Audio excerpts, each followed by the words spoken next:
أقول أشرنا إلى الالتفات إلى حكم الذهبي في ترجمة الأشخاص في توثيق الأشخاص، وبعد هذا يأتي كلام لا نحتاج له، لا يحتاج له المحقق الذي يريد التوثيق من الذهبي والاحتجاج بتوثيق الذهبي.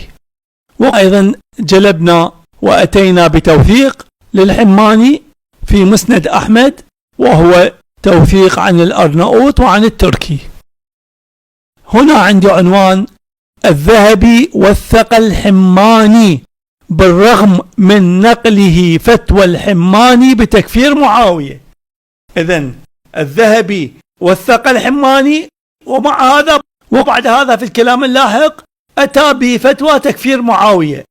التفت، فتوى تكفير معاوية حتى لو لم يوافق عليها الذهبي، هل لها علاقة بالوثاقة؟ لا علاقة لها بالوثاقة. يختلف معه بالفتوى ويبقى على وثاقته. تختلف مع ابن الجعد بالفتوى لكن يبقى هو ثقة. تختلف مع ابن حنبل بالفتوى ولكن يبقى ابن حنبل ثقة. تختلف مع النيسابوري بالفتوى لكن يبقى النيسابوري ثقة. تختلف مع الحماني بالفتوى ولكن يبقى الحماني ثقة. التفت إلى هذا. إذن الذهبي وثق الحماني بالرغم من نقله فتوى الحماني بتكفير معاوية. إن الذهبي قد وثق الحماني بالرغم من نقله فتوى الحماني بتكفير معاوية، وهذا عمل معتاد، حيث يحضر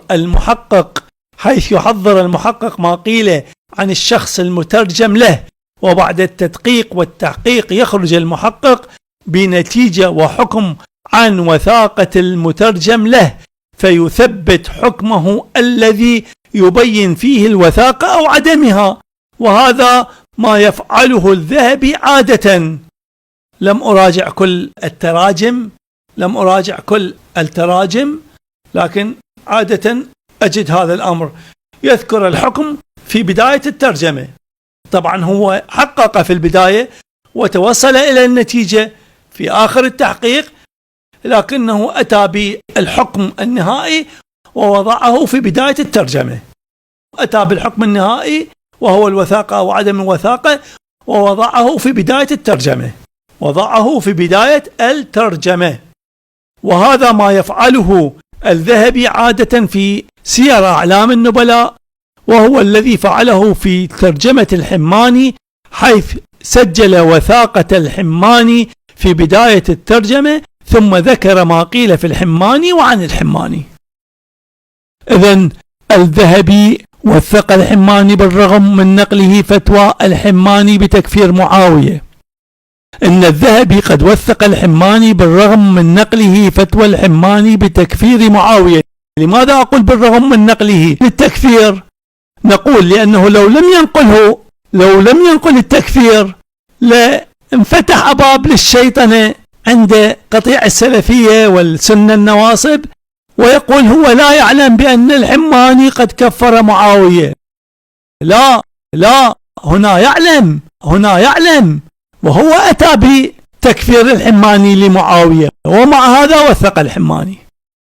إن الذهبي قد وثق الحماني بالرغم من نقله فتوى الحماني بتكفير معاوية، وهذا عمل معتاد، حيث يحضر المحقق ما قيل عن الشخص المترجم له، وبعد التدقيق والتحقيق يخرج المحقق بنتيجة وحكم عن وثاقة المترجم له.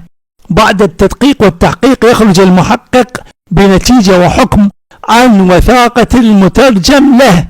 يخرج المحقق بنتيجة وحكم عن وثاقة المترجم له، فيثبت حكمه الذي يبين فيه الوثاقة أو عدمها. وهذا ما يفعله الذهبي عادة في سير أعلام النبلاء، وهو الذي فعله في ترجمة الحماني، حيث سجل وثاقة الحماني في بداية الترجمة،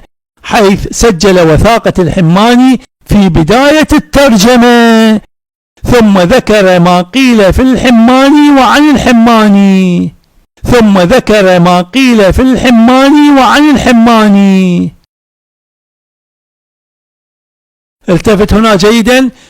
سير أعلام النبلاء طبعة الرسالة جزء 10 صفحة 533.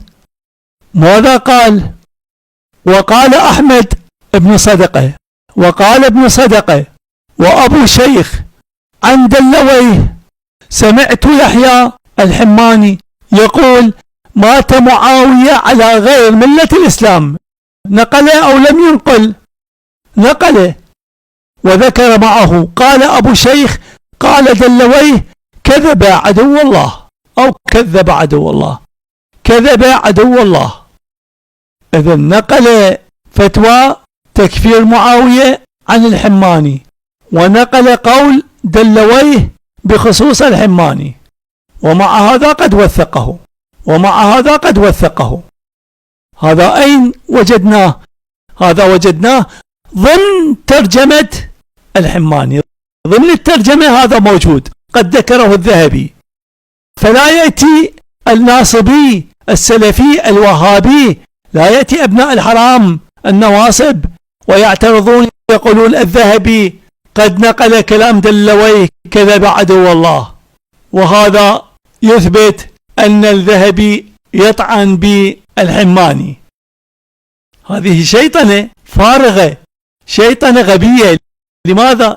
لأن الذهبي قد وثق الحماني كما ذكرنا قبل بضعة صفحات، قبل عدة صفحات، في صفحة 526 وثق الحماني وقال الحماني الحافظ الإمام الكبير، الحماني الحافظ الإمام الكبير في صفحة 526. وبعد هذا خلال الترجمة في صفحة 533 هنا ذكر الرواية، ذكر رواية ابن صدقة ورواية أبي شيخ عن دلويه الذي نقل فتوى الحماني بتكفير معاوية. لاحظ هنا نقل في صفحة 533 وقال أحمد ابن صدقة وقال ابن صدقة وقال أبو شيخ.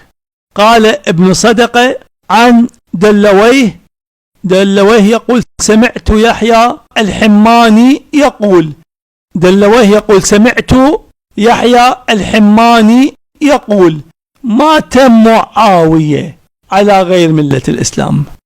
طبعا بتر منها التفصيل الذي ذكره المزي صاحب تهذيب الكمال. التفصيل في تهذيب الكمال لم يذكره الذهبي، وهو الذهبي قد جاء بعد صاحب تهذيب الكمال، فبتر الكلام والتفصيل الذي ذكرناه. لم يفصل بين رواية ابن صدقة ورواية أبي الشيخ، وهذه قال مات معاوية والأخرى قال كان معاوية.